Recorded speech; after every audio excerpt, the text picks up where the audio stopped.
Salut, c'est Régis. Ce soir, je me pose une petite question là au bord du lac. Ma petite question, c'est de savoir si maintenant, demain, j'ai envie de monter une démarche d'économie circulaire ou ce genre de choses. Et par exemple, je décide moi-même de m'acheter un t-shirt. Voilà. Alors évidemment, je vais essayer de faire ça bien. Je vais essayer de trouver un t-shirt français, en coton biologique par exemple, ou déjà en matériaux recyclés. Mais la question, c'est une fois que j'ai fini de l'utiliser. Alors ok, je peux le revendre d'occasion, je peux le donner.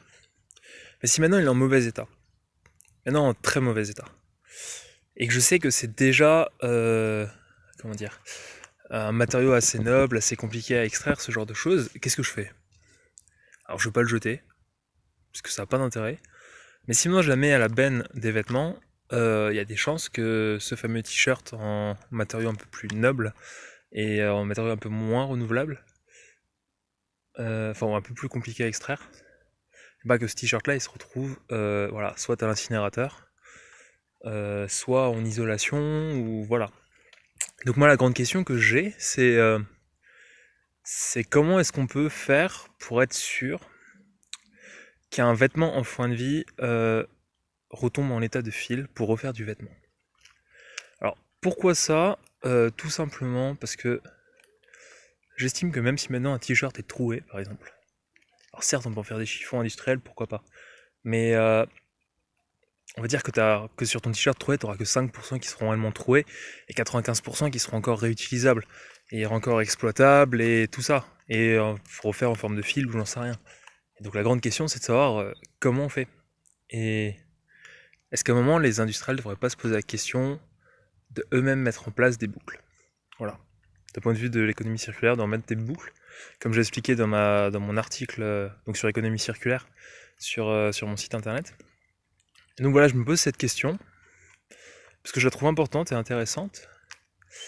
Et je m'étais posé la question de s'il faudrait pas, par exemple, mettre en place un système de consignation pour des vêtements. Voilà.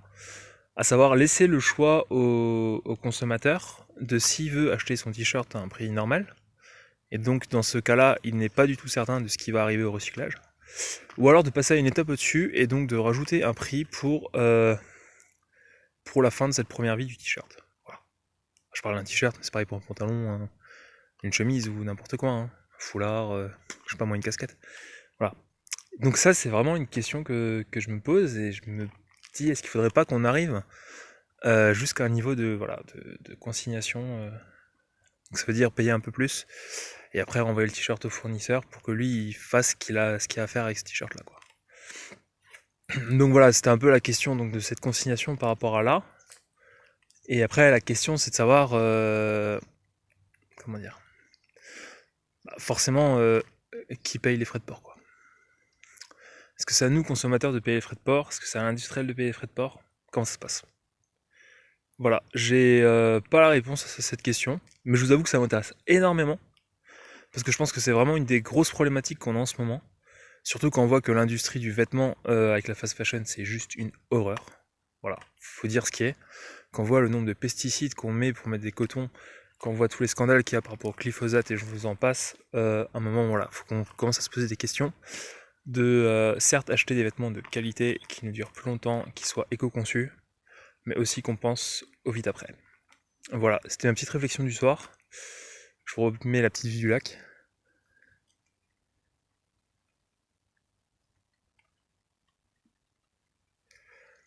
Et je vous dis à la prochaine pour d'autres réflexions. Allez, salut.